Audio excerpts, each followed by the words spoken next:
Hello, ladies and gents. Teo here, back with some more DSC today. Right now, I believe Sister Lisa is murdering a bunch of people, so let's see how that's going. She gracefully walked through the dazzling lights and flood of violent sound, paying no heed to the crowd of 100 plus there. She was neither avoiding contact with the people around her, nor was she being avoided by them. Yet no one in that jam-packed hall touched even her shoulder. The girl, Kei Sakurai, narrowed her eyes. She thought about the tragedy that was about to unfold here, but, perhaps realizing it was pointless, concentrated on the stage with a cold glint in her eyes. On the other intruder who'd invaded the premises without a sound or trace, much like herself. On the dark holy woman who languidly pulled her long hair up under the lights. Lisa Brenner, tonight's lead actress. さあ、あなたはどうするの、藤井君。The bottomless pit's hall was already filled with a great variety of spectators, from somewhat elderly men to girls who still had traces of innocence left in them. They all looked up at the stage in a bit of a daze. Standing there was a lone woman I knew. She wasn't wearing her trademark glasses, but I had no doubt in my mind that it was her. Sister Lisa. Lisa Brenner. 面白いな。まるでお通夜じゃねえかよ。美人の凄みってやつかね。None of the 100 plus spectators dared say a word. An abnormal silence reigned in league with the loud club music. Shido, Honjo, and I stared blankly as the other guys got in our way, preventing us from reaching the stage. Mary had returned to my body in preparation for battle, but I hadn't seen this coming. Since I couldn't predict what was to come next, I didn't know what to do. Perhaps she'd been waiting for us? If so, did that mean a fight would break out as soon as we arrived? I hadn't gone off the deep end enough to suddenly start a battle to the death of someone I knew. But in that case, how was I to put an end to this situation? こんばんは、藤井君。But in that moment of anguish, she looked right at me with piercing eyes, and we locked gazes. She spoke in the exact same mild tone she did the last time we met. Nausea came over me as the realization that this wasn't a dream finally began to sink in. She was the same Lisa Brenner I knew before all this madness began. We were separated by a roughly 20-meter-long distance, yet she spoke calmly across the sea of petrified spectators. 悪いことは言わないから、すぐにこの場を離れなさいね。正直私は、あなたと争いたくないの。だったら。I instinctively started shouting. あんたがここから去ってくれ。俺だってあんたと戦いたくなんかない。きっと氷室先輩だって。ええ、あの子はそうでしょうね。Her words carried a hint of self-deprecation. Though her eyes were filled with sorrow, she followed up with some rather callous words.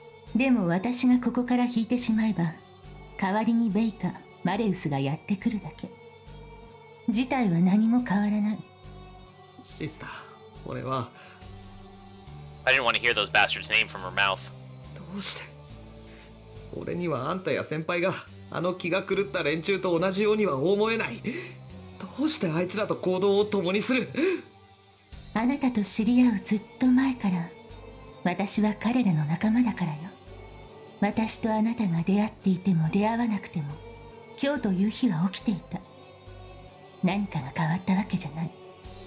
私だからね、これが最後の忠告。 Sister Lisa's eyes narrowed. She stared at me with arrogance and haughtiness, her gaze replete with the pressure of an empress. 去りなさい、藤井君。あなたが死んだらレアが悲しむ。Flashes of that day flew by for a moment. Memories of that irreparably shattered day-to-day life. She understood nothing.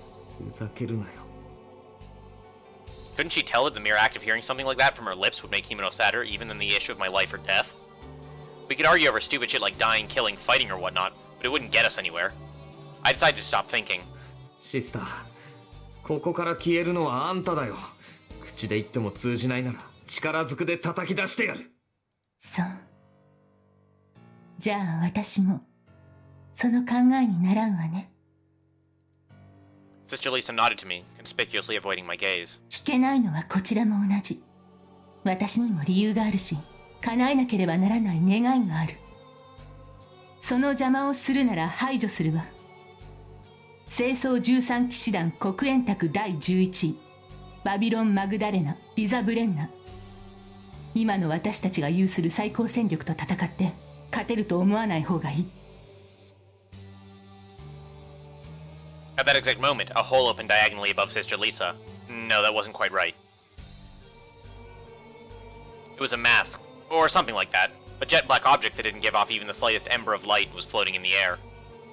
It sent shivers down my spine. おいおい。こりゃちょっと。 Shido and Honjo, who had been quietly watching my conversation with his sister Lisa up until that point, broke out into uncharacteristically stiff smiles. They'd probably felt it too. The aberrant, wicked intentions oozing out from deep within that hellish black mask. 月だ。 That was her Unanerb. パリルモース。 A second later, the darkness exploded.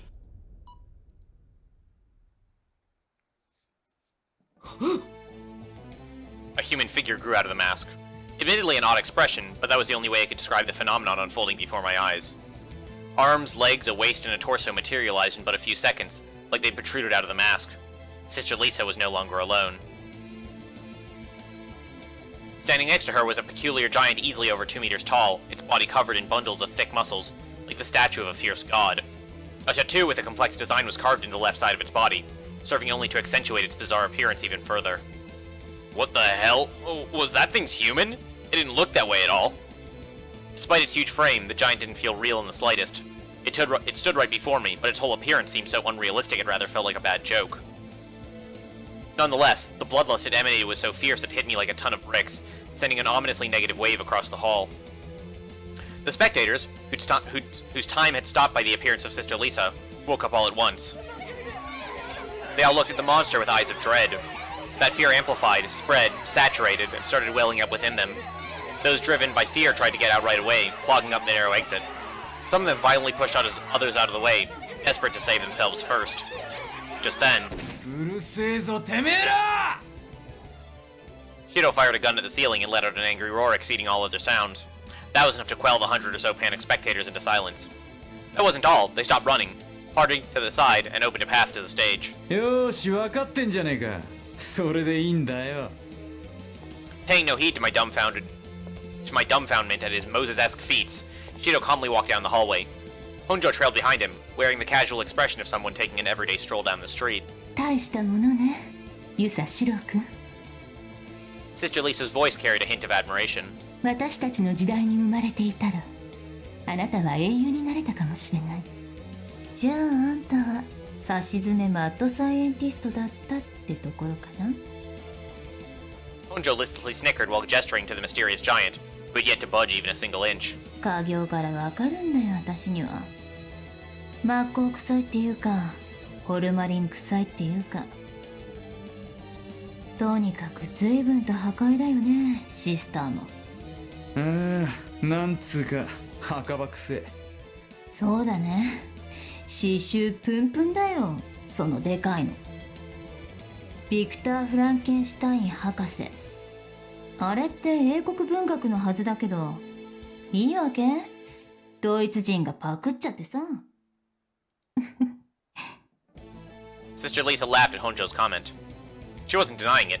She didn't say anything, almost like she was admitting that her comment was the truth. じゃあ、あいつは This huge-ass guy is a corpse? Is that why he didn't feel real despite being so huge? True, the force that bastard was giving off felt rather twisted. Not the force of something living, but rather that of a large machine, like the oppression of an approaching tank. A heartless, lifeless machine of slaughter. 清掃13騎士団黒煙卓第2位トバルカイン。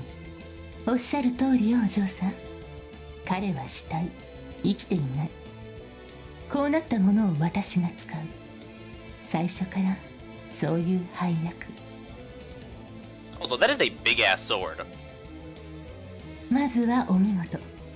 その統率力と洞察力、彼を前にして正気でいられる度胸も含めて非凡だと言っていい。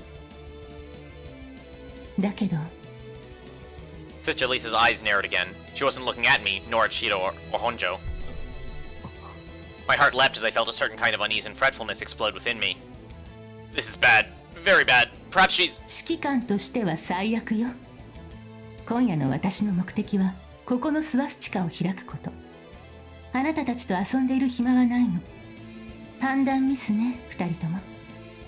それだけ統制が取れるならあの時逃がすべきだった。ねえ、カイン。A twinkle of a flash. The brusque lump of iron The brusque lump of iron wielded by the giant she referred to as Kane rumbled out with a sinister echo. It was probably his Undernerb. It let out an electrifying roar. Sister Lisa was up on the stage, waving her hands and giving orders like a conductor. A musical suite of agonizing screams began with her command. The giant was the musician, and the people were his instrument. It was an orchestra of carnage. クレッシェン A flash of purple lightning surged in the hall with a thunderous roar. My eyes were blinded by the splitting lightning, and my eardrums burst by the roars in the airtight space. I tried to dash forward with the whited-out silence, but I was blown away by a shockwave. Blood and chunks of meat splattered me a second after I crashed into the wall. The bodies of the hapless club's attendees were torn apart and split into pieces by the lightning. The stench of literally boiling blood and burnt, dry flesh filled my nostrils. I could tell even without my sight and hearing that the hall had just turned into a mountain of corpses in the instant it took the monster to unleash that single attack. Shiro! Say something if you're alive, you dumbass! You couldn't die that easily, right? 許さねえぞ I gritted my teeth and slapped my knees. My legs were completely numb. I must have been hit by the lightning as well.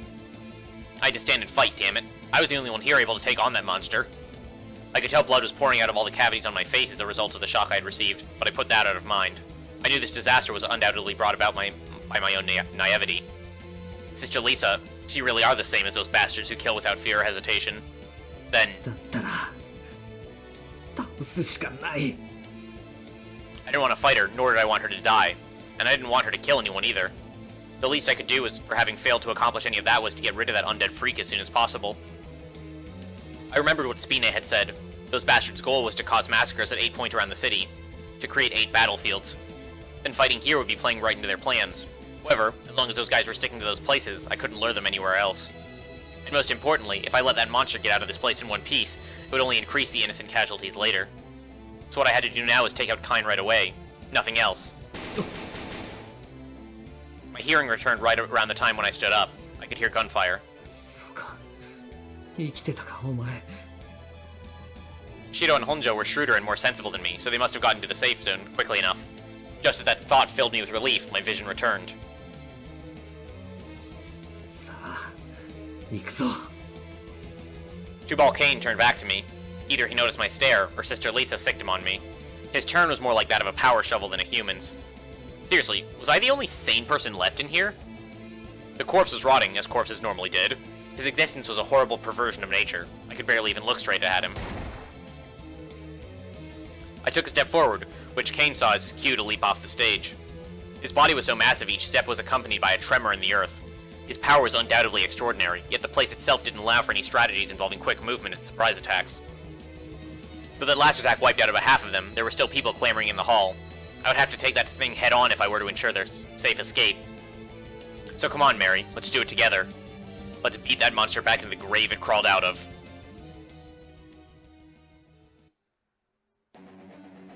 Blood and pieces of flesh shot off with the roar of the first attack.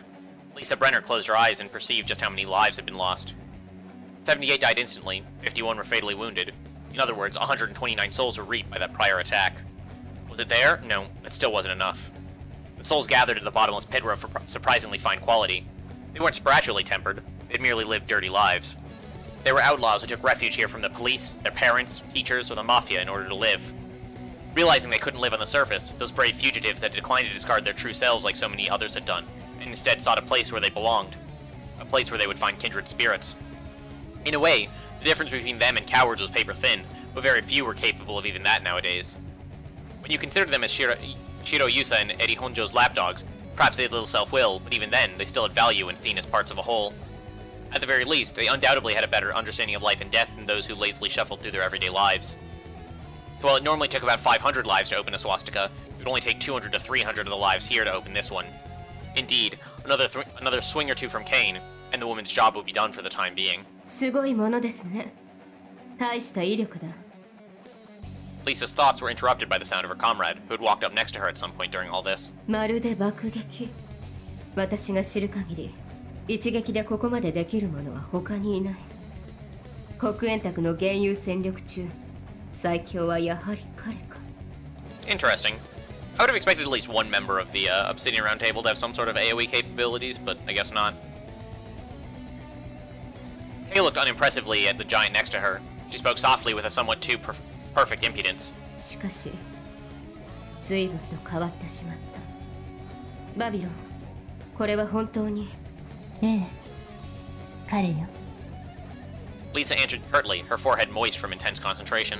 あなたも知っているようにトバルカインは代替わりする彼は3代目だからこうなった時初代と2代目の肉体と融合したのよつまり未熟もさっき髪の短いお嬢さんが言っていた通りねフランケンシュタインの怪物か死体をつなぎ合わせた体が道理で代を重ねるごとに巨大になるそしてその分強くなるしかしそれだけに少々解せないあなたは先ほどクレッシェンドと命令したが私なら初撃でフォルテッシモというところだ最大効率で戦果を上げるとはすなわちそういうことだと思うのですが Lisa replied with a tired, wry smile at the implied question of why she held back. 言ったでしょ私は11年カインを使っていないつまりこの彼を操るのは初めてなのよまだ手探りの状態なのに初撃で全力なんて下手をしたらこちらが焼き切れてしまいかねないだからいわば短期運転ね正直それでもかなりきついの実のところあなたとこうして話しているのも億劫になるくらい So the solution to this problem is just go after Brenner, right? Like, peel off of Kane, kill Brenner, and the problem is solved. I don't see the problem here. 日頃鍛えていないからそうなるのですが Kay shook her head at the absurdity of it all, but continued in a serious tone. どうやら付き合って正解だったようですね以前藤井君にした例え話あなたは武器が強力でも使い手が脆弱だという典型だ護衛がいなければ戦えないそうじゃあしっかり守ってそれから彼は生きていますよそしておそらく戦う気かと Kay was staring at Ren Fuji, who had since gotten to his feet and was glaring right at them.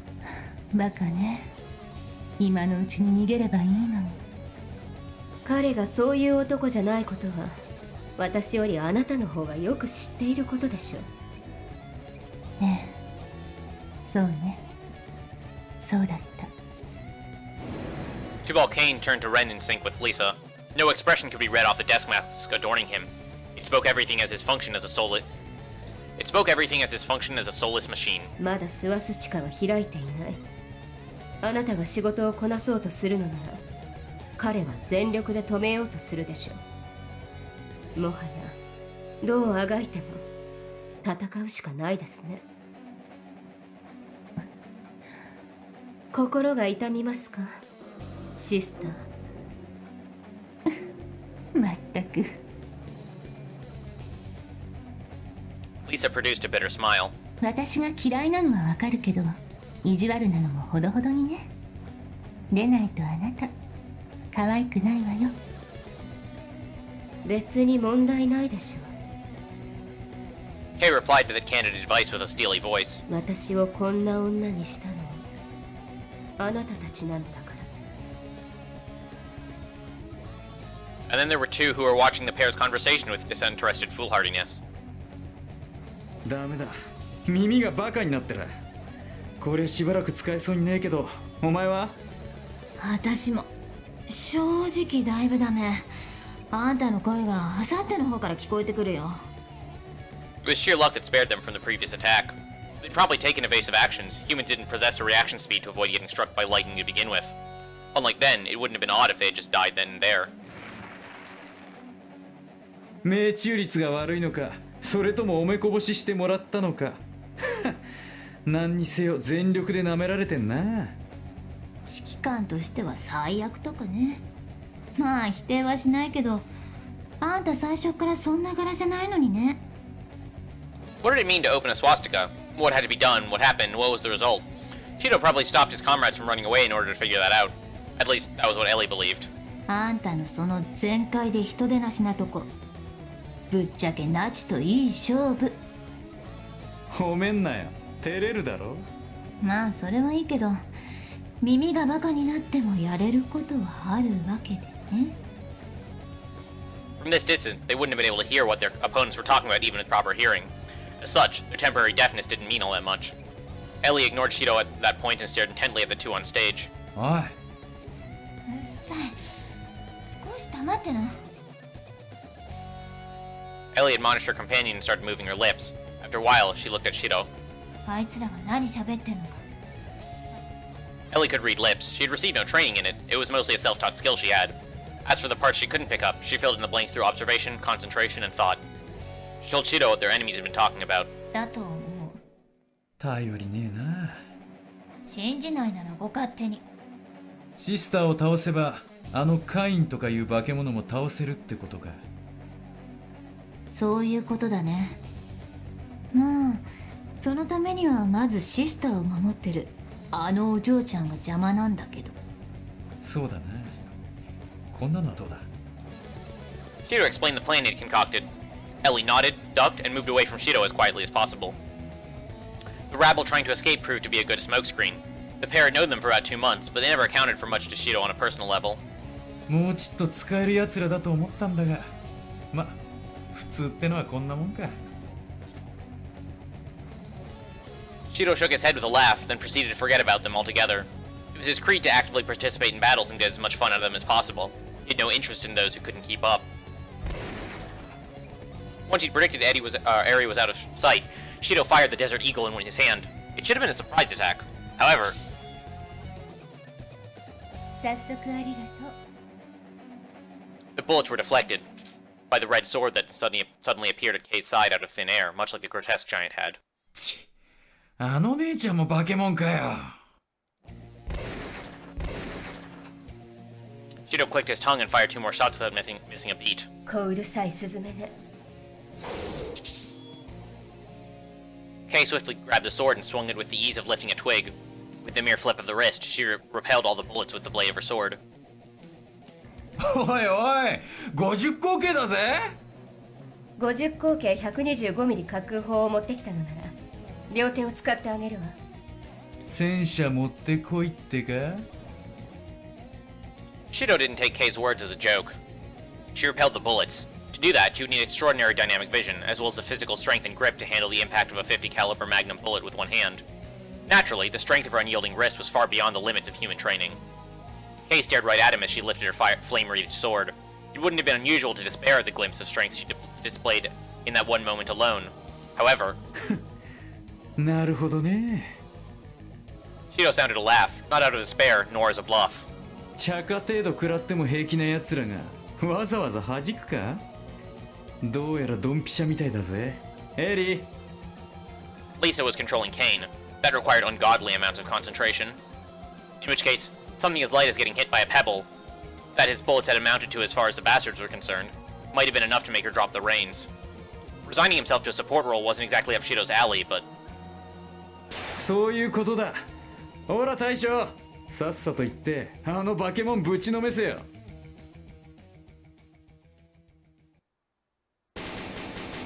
though it was vague, the sound of Shido's constant gunfire was enough to make me understand what he was trying to do.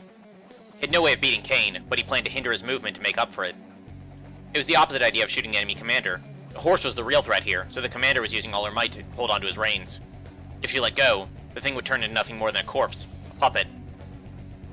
だったらそれまで持たせないとな。 I'd wait for an opening attack with all I had. Sister Lisa had to focus on my actions just as much as she had to focus on controlling that monster. And the more she did, the more the fruits of Shido's plan would start to show. Jabal Kane looked at me from behind that soulless mask. I stared back at the giant and...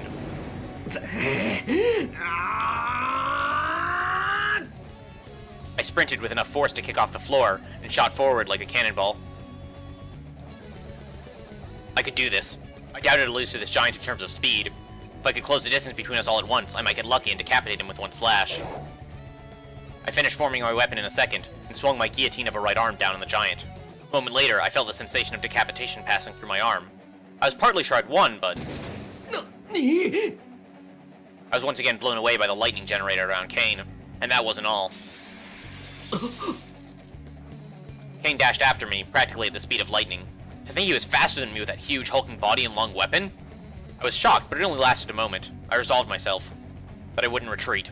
If I took a step back, I'd just be cut down, and if I dodged, Kane would blow away all those people standing behind me. My only choice was to meet him head on. Kane swung his giant lump of iron down, which I blocked with the guillotine in my right arm. I felt like I heard Mary scream at the same time. It was already a miracle that my weapon didn't crack against such mass, speed, and power. Though I avoided getting chopped in half, I felt the whole impact of that attack. The floor cracked around me, boring a crater into the ground. It felt intense enough to make me think that my spine had snapped and shot right out of my body. And the lightning the bastard's weapon gave off with each slash was powerful beyond belief. It was a lot like that sort of fire socket I wielded. My opponent's range of attacks wasn't limited to the length of the greatsword. It was too dangerous to lock blades with this dead freak. At the very least, I didn't feel confident I could last on the defensive. So, I'd take the offensive. I just keep hacking away at him, not giving the freak a chance to swing a sword. I avoided the monster's strength pushing against my blade, and twisted myself to dodge. A roar loud enough to crack the very floor open echoed across the hall as I used the lingering shockwaves to jump over Kane. I could do it. This time, I would take this monster's head. He couldn't see me. I was confident I could win. However, the next lightning strike managed to hit me in midair. The high voltage caused my limbs to twitch, oiled my blood, and made me feel like my insides were being torn apart. I flew head over heels and crashed to the floor as blood literally gushed out of me. I couldn't breathe, blood was pouring out of my eyes, and my clothes were torn off and charred. Had I been a normal human, I would have been cut to pieces without even a single bone left of me. But rather than those wounds, I was more pissed off by my own stupidity. Though I'd known that freak's traits, I'd stupidly forgotten all about them in the presence of his overwhelming pressure. Kane was a corpse. A feint meant nothing to a machine like him. Trying to get into his blind spots was pointless when his controller could see me. That's right. Sister. Kane had 360-degree vision as long as she could see me, and since the thing was a corpse, he could possibly perform feats impossible for the human body, superpowered or not. Kane then swung his weapon, and that alone, a full 180 degrees without turning around, as if to endorse that theory. I dodged on instinct, but it mowed down the area above my head, shattering the seats and people behind me into smithereens, blowing them away. Blood and chunks of meat scattered behind me. My vision was blurred not by the intense pain racking my whole body, but by fury. I think it probably killed another 100 or so people with that attack. Just how many would he kill before he was satisfied? I didn't care if this was a den of criminals. They most certainly didn't deserve to be massacred by a monster like Kane. Two-Ball Kane turned to face me right as I gritted my teeth and stood up. This dead freak didn't even need a fraction of his power to pull off something like turning his joints around to slash right behind himself. But even so, I'd be damned if I lost. At the very least, the freak had yet to land a single blow on me. I wouldn't be satisfied until I made sure this masked dead freak stayed dead for good. He was fast and powerful enough that not even Sister Lisa, the one controlling him, could predict his movements. The most efficient attack for me at the moment was... Aren't your clothes supposed to be, like, shredded to pieces? I took a deep breath and fell into a crouch. Pulling back my right hand, I assumed a fighting stance. That idea came easily to me, no doubt thanks to having a kendo maniac for a childhood friend. I was going for the fastest slash possible. I had but one choice. A knee eye slash. It was the only way. I'd be trying to imitate something I'd merely seen on the spot, not to mention the shape of my weapon was irregular. Still, the basic principle must have remained the same. There was little variety in stances when the idea was to turn your whole body into something akin to a cannon and launch your blade like a cannonball. A turnabout death blow, a double-edged sword that would end fatally for me if I missed. It was the only way. Kane silently raised his lump of iron. Perhaps Sister Lisa had caught on to my plan. It wouldn't be slash versus slash, no. He'd probably try and zap me again. His lightning blade, far faster than a speeding bullet, was about to fall on me. So I focused my mind, steeled my heart, and slowed down the seconds. A moment became a second became a minute. I should have been used to the idea. Having been thoroughly forced into a corner, I would surpass the speed of lightning itself. A ridiculous feat when one thought about it, but unless I accomplished just that, I would be getting nowhere. The screams and gunfire around me completely vanished. Within that silence, Kane and I faced off against each other. As I held on to my desperate concentration, I waited for the next moment in the divided light and darkness. Faster, faster, faster, faster. I had to soar faster than anyone in order to claim the freak's head. Kane's tremendous body tilted forward slightly. I drew my guillotine of a right arm at the same time. At that moment, a similarly unusual and unpredictable phenomenon occurred. A dark veil suddenly struck the floor. The lights went out all at once, shrouding the room in darkness. なるほど。 That was definitely no accident. The enemy had a brain on them too. It was a two-stage tactic. They would use the resulting darkness not only to blind Lisa, Kane's controller, but to launch their attack as well. Having figured that out, Kay swung her sword in an arc right after the lights went out. 明かりが消えたのならつければいい。 The air she cut through was dyed a reddish gold, making the center of the floor erupt in scarlet flames. With the light having been returned, Kay scanned the floor and made sure to confirm how the battle had progressed. Perfect. Barely any time had passed. In fact, it was Den, not Kane, whose movements had been thrown off the most by the sudden loss of light. Who would soon perish. Though they hadn't gotten along, Kay still felt a slight tinge of pity for the end of a boy she'd gotten to know a little, but her thoughts turned to what would come after his death. She would witness the opening of a swastika for the third time and see the end of her rival. As such, they would have no choice but to enact a large-scale massacre in order to open the remaining 5. She felt annoyed by the unpleasant work that would mean for her in the future, but it's only logical to kill your enemies when you had the chance. Kay and Lisa were much more realists and rationalists compared to the fun-loving Wilhelm and Rusalka. And so, さようなら、藤井君。 right as the two of them coincidentally uttered those parting words at the same time, だからなめるなっつってんだろ。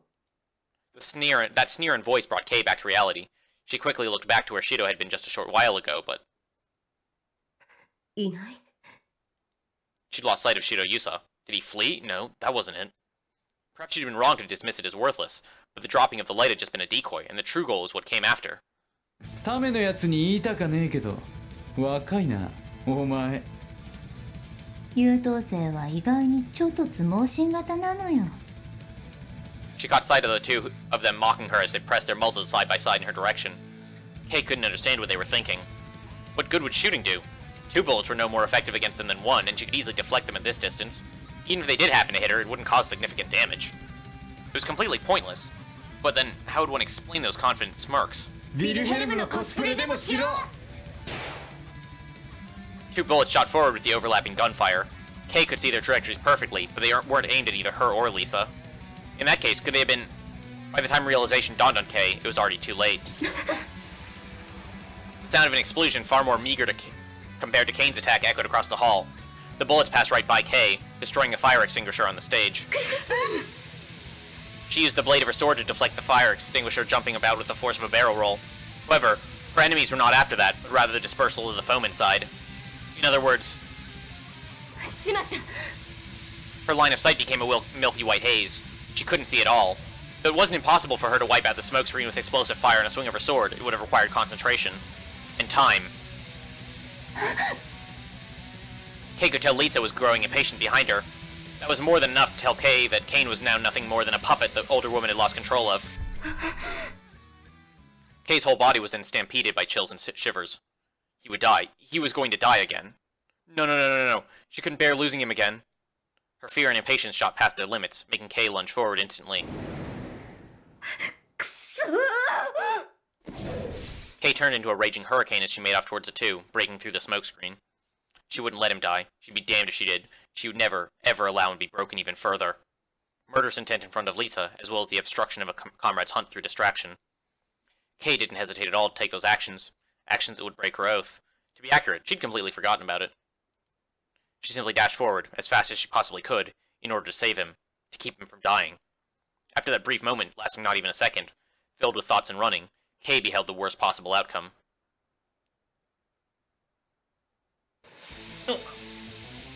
The illumination birthed by the clash of blade and thunderbolt made me stumble forward. Not only had I been so focused that I'd forgotten Shido was planning something, I wasn't farsighted enough to be able to adapt to suddenly losing my vision either. Achieving a composed and ever-serene mind was no easy feat.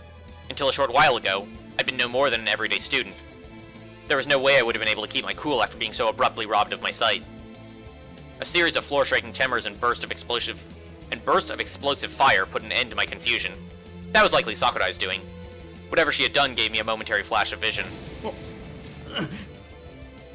I couldn't move an inch. The momentary hesitation brought a swift end to my perfectly timed plan. His lightning would fall upon and pierce me through, just as I yielded to Kane's overwhelming pressure, envisioning that hopelessly inevitable outcome. Gunfire rang out again, soon followed by the sound of a small-scale explosion.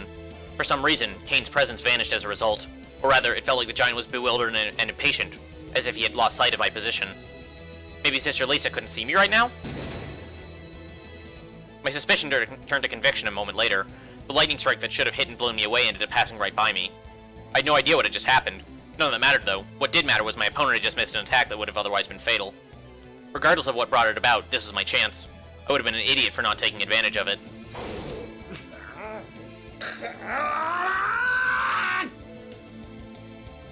I sprung my arms forward and sped up my body's muscles in sync. I raised my blade with all my might as fast as I could and moved to slice the giant before me in two. My target was the head. That was the only way. I didn't know if you could kill a corpse twice, but I basically believed that this decapitating blade Mary dwelt in could kill any target regardless of what the rules of logic dictated. It was likely that belief was acting as the driving force behind manifesting my unearned power to its peak. As long as I believed that, this guillotine could cut down whatever stood in its path, be it human or monster. Kane turned around. I couldn't tell if it was a random attack, or if this dead freak possessed the base ability to intercept by himself, but either way, I was faster. I jumped up as if to land on a swinging lump of iron, then launched an attack on the giant's completely defenseless and exposed neck. But something completely unbelievable happened a moment later. Kane headbutted the blade, swinging down towards his neck. I didn't know how strong the bastard's mask, that is, Sister Lisa's iron herb was, but my blade's swing went way off the mark from that superhuman counterattack. As a result, I missed and ended up cutting from Kane's left shoulder blade to his right lung. That'd be a fatal wound for sure to a normal opponent, but it didn't look like it had much of an effect on the freak. In other words, it was a misfire. My all-or-nothing attack had been completely wasted. Yet it wasn't bitterness or regret I felt, but something else entirely. こいつ今自分で動いたのか That last counterattack was on a different level altogether. He deliberately attacked to offset the slash heading right for him, and he actually used his mask to deflect it. A mere puppet couldn't have pulled that off. What in the world was this thing?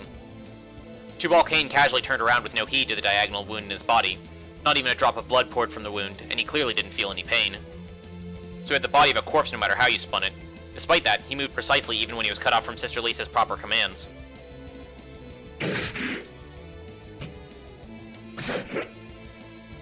The corpse that remained silent up until then began to speak.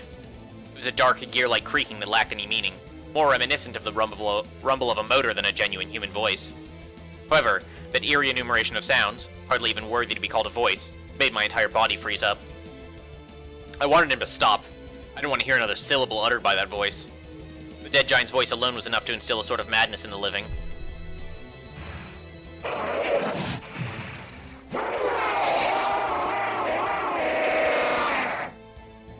His howl, loud as roaring thunder, completely blew my fighting spirit into smithereens. Lisa quietly clicked her tongue when she heard Kane's war cry. It appeared that his true nature, one that she'd wanted to keep hidden, was coming dangerously close to being revealed. That was dangerous, and not just because it would make him harder to control. Lisa couldn't afford letting anyone learn that Kane possessed a side like that to him. And if worst came to worst, if the Divine Vessel or Samael ever found out, they'd likely demolish everything. Same went for that girl, though in a different way. She cut through the smokescreen of foam and chased after the girl a second behind. She couldn't have been allowed to see that. If she did, then she surely... But it was too late. Kay was already watching. She stood frozen and dumbfounded, muttering to herself like her mind was somewhere else. Anger welled up within Kay a moment later. It seemed she was more fixated on Kane's wound than his maddening roars. Though Lisa hesitated to call it a silver lining, she had nothing to worry about if that was the thing that had Kay bothered. Kane wouldn't break that easily. She was about to say that, but for some reason she couldn't. He was a dead puppet. Even if his arms were chopped off, his legs vanished, or his chest was filled with holes, that monster was a lump of flesh that could keep moving as long as she, the controller, remained in good health. As such, there was nothing to worry about. That wound could barely even be called a cut. Lisa attempted to say all that, even parted her lips a few times, but ultimately she couldn't. Inevitably, she could do nothing to stop that impending instrument of destruction. Kane swung down his lump of iron with all his might, unleashing a burst of deadly lightning rivaling that of Indra himself, eclipsing all of his prior attacks in terms of ferocity. His strike was powerful enough to blow away everyone still alive in the place, not only Ren, Shiro, and Ellie, but even Kay and Lisa as well.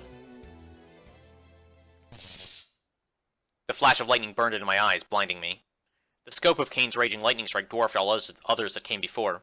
Even I would have been torn to shreds had I taken a direct hit from it. I knew that, all too well.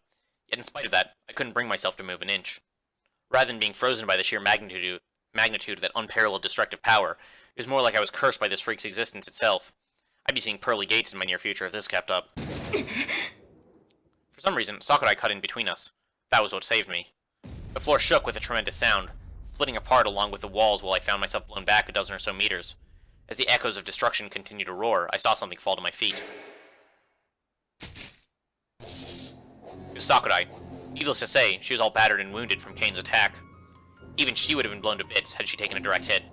Nonetheless, she seemed to have evaded that outcome by a hair's breadth, stopping the blow a split second before it would have dealt a fatal wound. She still suffered serious injuries, but her life was seemingly spared. More importantly, though, お前 I highly doubted she was attempting to save me. In which case, could she have been trying to rein in the Berserk Kane?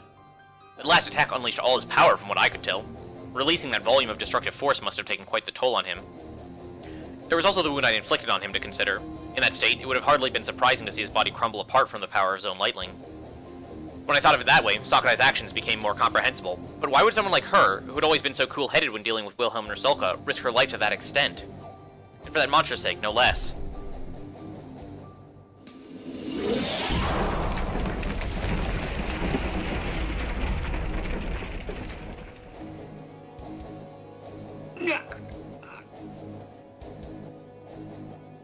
All those thoughts were abruptly drowned out by the intense pain flaring up in my neck. The air grew heavy and stagnant as an indescribable kind of unease filled the room. What was that? どうやら3つ目のスバスチカが開いたようね。 I could vaguely make out Sister Lisa across the dust shrouding the room. Right next to her stood Kane, having returned to being a speechless statue. The opening of the swastika meant that many had died. That last attack, as well as the battle up to that point, must have passed the necessary death quota. 安心しなさい。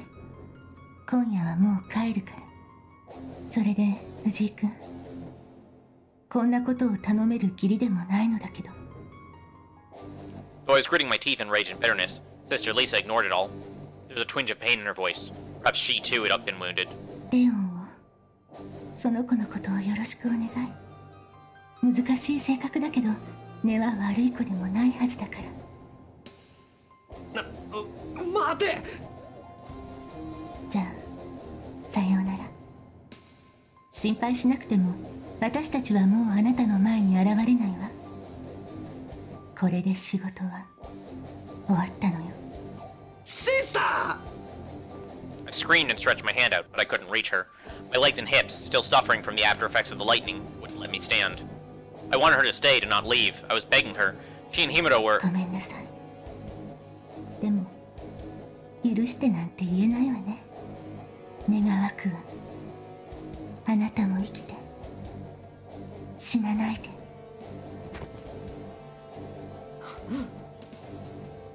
A jet black curtain blanketed my vision at that moment. The black cloth attached to Kane's mask spread out, covering the whole floor, drowning everything out. あ A moment later, my sight returned, revealing that Sister Lisa and Kane were nowhere to be found. In addition, all of the splattered blood, chunks of meat, and mountains of corpses had vanished without a trace. It was just like that night, the way Rusalka erased the mutilated body without a trace the night I met her, Wilhelm, and Sakurai. In other words, 食ったか来る時も帰る時も派手だなおい。シロ he lived through that explosion? でもまあとりあえずこの場は命拾ったね。正直しょっぱなからデタラメなの来すぎっつうか。どうなのさこれ。 Honjo, she survived as well. で立てるかレン。見るからにひでえけど死んじまうほどでもねえんだろ。I couldn't stand right now, but my injuries weren't life-threatening. I didn't know how these two got away, but other than being covered in dust from head to toe, they didn't seem to be wounded. But then I remembered something. シロお前な。なんだよ。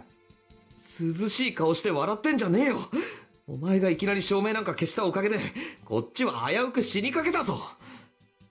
ああそれやったの私。ちなみに俺の発案な。だからそういうことじゃなくてだな。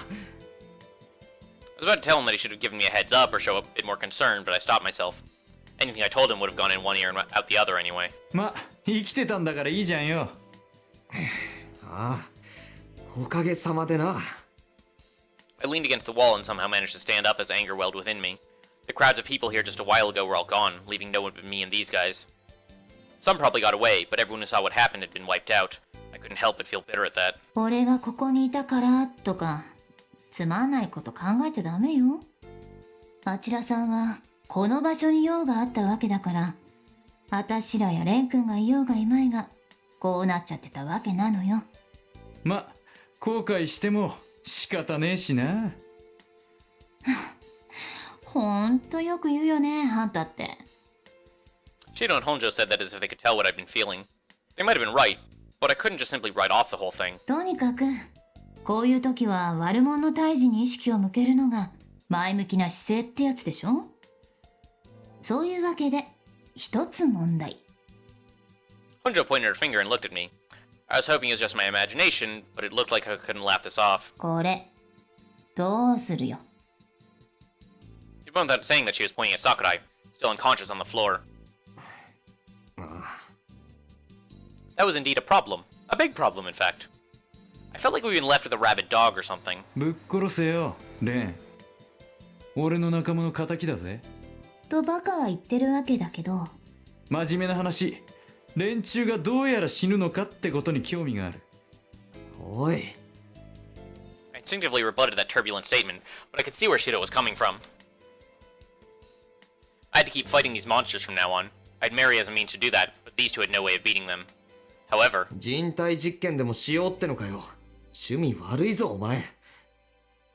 I didn't want to do or see the kind of stuff Rusalka got off to. Shido let out an exasperated snicker as he saw my reaction. まあな、お前はそう言うだろうな。傷んでるやつに甘いっつうか、フェアプレー精神の人だから。あんたの頭も相当傷んでる領域だと思うけど。お前、そりゃ、そのなんつうか、どうなんだよ。どんなもこんなもあるかよ。These guys were idiots, and they seriously went back to their normal selves right after the bloodshed ended. Anyway, trying to go along with them was a waste of time. I had to think about how to deal with this situation. とりあえず、ここで桜井を確保できたのは運がいいと。そう思う。Call it naive, but killing someone wounded and defenseless was too low for me. And seeing how I couldn't bring myself to do that, I had only one option available. After all, there was still much we didn't know. 捕まえて捕虜にしよう。こいつには聞きたいこともあるし。へえ。なんだよ。What was up with those mocking looks they were giving me? お前さ、こいつのおかげで命拾いしたから交換とか持っちゃってるわけ？そんなわけないだろ。むしろ苦手だ、こいつのことは。それはまた微妙な評価を。I really wish she'd just shut up and leave me alone. 誤解がないように言っとくけど、俺はこいつと仲良くなんかないからな。最初っからどうも馬が合わないんだよ、桜井とは。Which was exactly why I couldn't deal with her. She didn't seem like the type I could get along with. I knew those words were illogical and not much of an explanation, but that was what I said. Shido waved his hand as if to say, yeah, I get it. まあ、お前が得意な相手なんてバカスミくらいしかいねえしな。オーケー。俺は別に構わんよ。シャレでからかっただけだ。そう怒んな。てなわけで、おいエリー。ああ、はいはい。わかってるよ。Honjo gave a sluggish reply before sitting next to Sakurai. Personality aside, she was still the daughter of doctors and probably had at least basic knowledge in first aid treatment. 悪いけど、任せる。But the lights in the hall went out just as I said that, wrapping the place in darkness. After a beat, Shido lit up the surroundings with the flame of his lighter. なんだ？停電かよ。さっきの戦闘で電気系統のどっかが行かれたのかも。おい、大丈夫なのか？まあ大丈夫だと思うけど、詳しいことは調べてみないとわかんないね。そんなことより、とりあえずこの子の治療する方が優先だと思うけど。She was right. There was no way to treat Sakurai properly in complete darkness. じゃ、まずは場所を変えよっか。あんたたち、この子を運びな。Shido and I followed Honjo's orders and carried Sakurai to the VIP room. これでいいかな。あんたたち、もう入ってきてもいいよ。Once we got permission, Shiro and I left the hallway we'd been waiting in and entered the VIP room. Honjo beckoned us over the sofa where Sakurai was sleeping. I came forward, taking a closer look at her. She was wrapped up in bandages and covered by a blanket. もう大丈夫なのか？まあとりあえずはね。なんか問題あんのかよ。怪我はもう大丈夫だと思う。びっくりするほど早く塞がってるから。ただ出血がひどくて体が冷え切っちゃってる。なんとか温めてやんなきゃまずいんだけど、今は電源が落ちてて暖房も効いてないし。I mean, you have blankets somewhere? なんとかならないのか？つうか、お前が温めてやりゃいいんじゃねえの？はあ？ This really wasn't the time for jokes. ああ、それいいね。レン君、一緒に寝て温めてあげてよ。もちろん裸でね。あ、 The hell? こういうのは言い出しっぺがやるもんだろ。こいつを捕虜にしようって言ったのはお前だし、それにこの女が目覚めて暴れたりした時に止められんのはお前だけだろうが。私は電気系統の復旧もしないといけないし、レン君だってシローに任せるより自分でやった方が安心するんじゃないの？ They were definitely enjoying this. I was starting to feel a headache descend upon me. 本当なのか？何が？その血が足らないとか体温とかそういう話。ええ、低体温症を起こしかけてる。このまま外気に体温吸われてたら、わかりやすく言うと凍死するわ。 Honjo didn't seem to be lying, but could Sakurai really just freeze to death like that? Given all the stuff she found out, the physical limits of those bastards remained a complete mystery to us. Still, it would have been one more thing to bother me at nights if I overestimated Sakurai and accidentally let her die on my watch now that I decided to save her. I seriously regretted the fact that I lacked the resolve to be able to just let her die without batting an eye. Jesus Christ. わかったよ。Oh, I was too soft for my own good. God damn it, I couldn't believe these guys were still playing games when people's lives were on the line. んじゃ決まりだ。なーに、安心しろって。俺らは邪魔にならねえようにどっか別んとこ行ってっからよ。そうだね。それじゃあレン君、あとは任せたよ。ちゃんと裸になって温めてあげなきゃダメだよ。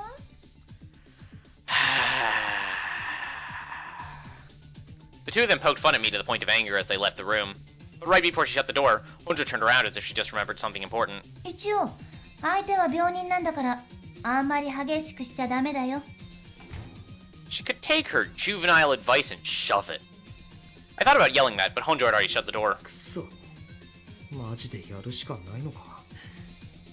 Questioning the importance of getting thoroughly naked, I initially figured I'd only take my shirt off, but Sakurai herself was almost completely undressed, so that would have made no sense on my part. Damn, if she woke up in the middle of this, she would kill me for sure. I wasn't really against fighting Sakurai, but I still felt hesitant. Why did this sort of thing have to happen here? とにかく、お前目覚ますなよ。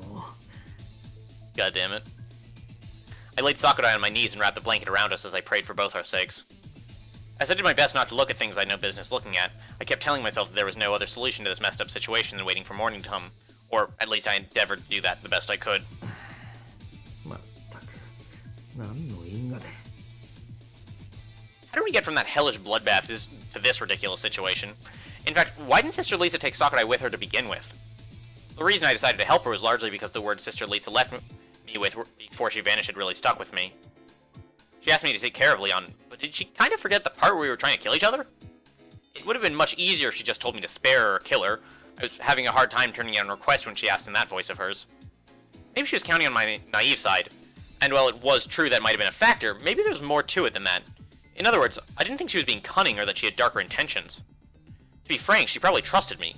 Considering where we both stood, I doubt it was something to feel honored by, nor something I was meant to live up to, but damn it, this is all such a pain in the ass. だいたい根は悪い子じゃないとか言われてもな。I looked down at Sakurai's face as I grumbled. Well, from this angle, I could definitely only see her as just another girl of Kasumi's age. Come to think of it, several people, herself included, told me that we were the same age, didn't they? The Longinus Dreisen Orden, remnants of the Nazis, whether or not that was true, and whether Rusalka really had lived 10 times longer than us or not.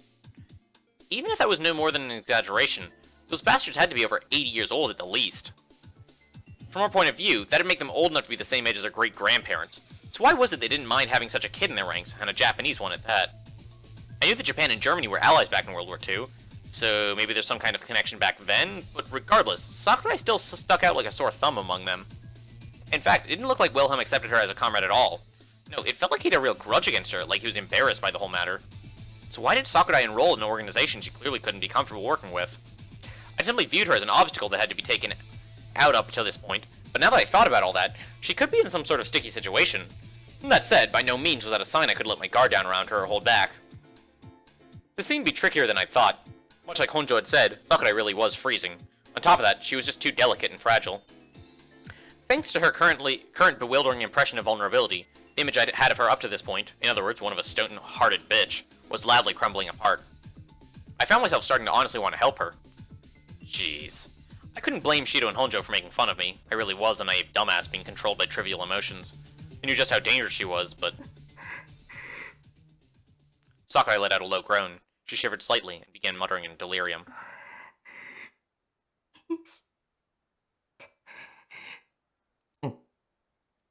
She muttered meaningless, incoherent fragments at first, but it didn't take long for her to start saying things I could understand.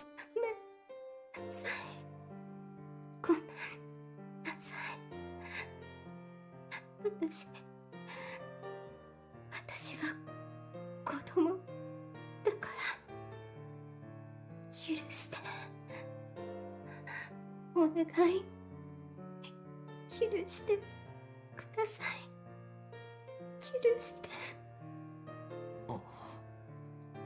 The indescribable regret in Sakurai's delirium spread to me. Sakurai, completely defenseless, spoke in a childish voice and tone befitting her age. I knew there was nothing much I could do about eavesdropping on her given the circumstances, but I still felt like I was doing something reprehensible. At the very least, I sure as hell wouldn't want our positions to be reversed. Everyone has their own little secrets they'd rather never bring up, and learning those secrets and exposing them was nothing but bad taste. Hell, to someone as proud as her, it would have been a huge disgrace to have others learn about those things when she wasn't aware of it. In my mind, that was more embarrassing than being seen naked. Not to mention I was actually seeing her naked right now. どうすんだよ。 Damn it, I had really gotten myself into a huge steaming mess. I knew I couldn't empathize with these psychos, but it didn't mean I could just throw her to the dogs. Sakurai, who knew nothing of my worries, or her spilling her secrets, continued muttering in delirium. 私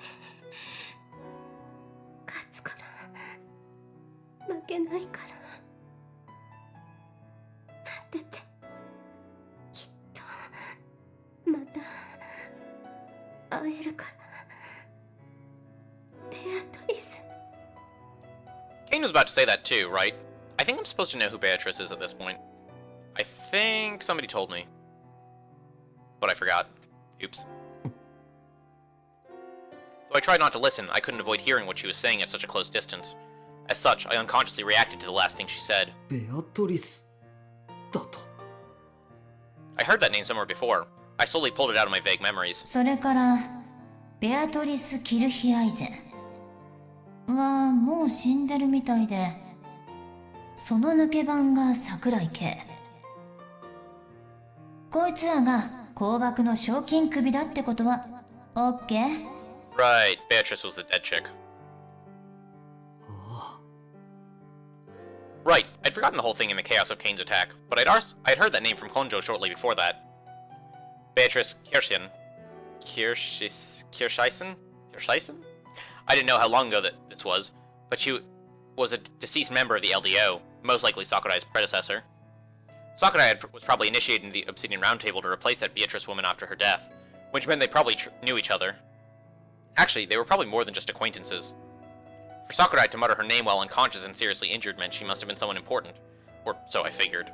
Were they friends, or something more? My obsessive speculation was interrupted by a sudden change in Sakurai's condition. Her slender body started shaking more than it had before. She began to writhe. おい She was in pain. No, worse, in pure agony.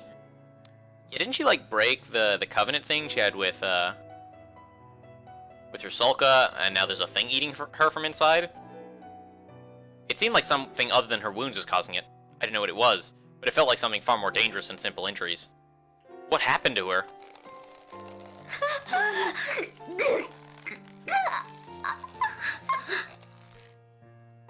Sakurai clung to me, her nails digging into my shoulder. She gripped me so hard she actually tore into my flesh, causing me to start bleeding. It hurt like hell, but I was more confused than anything. What had happened to her body, and what was she trying to do? It was already clear that her wounds weren't behind it. Several seconds passed as I wondered what to do when... Sakurai stopped moving with a quiet groan. Oi! I could no longer worry about shame or guilt. I ripped off the blankets and looked over to the body to find the source of her sudden agony. And then I found... なんだこりゃ。 a sinister tattoo located directly under Sakurai's navel, on her womb. No, it wasn't a tattoo. The decapitation scar on my neck began to ache. It looked like a tattoo at first, but that wasn't it. It was something way more dangerous. Something alive. サソリ It looked like one design-wise. The crimson scorpion crawled across Sakurai's skin in sync with her wild panting. 動いてる。 The scorpion slowly let Shirley move downwards. It gnashed its tusk, raised its claws, and reveled in the sadism it inflicted on its prey.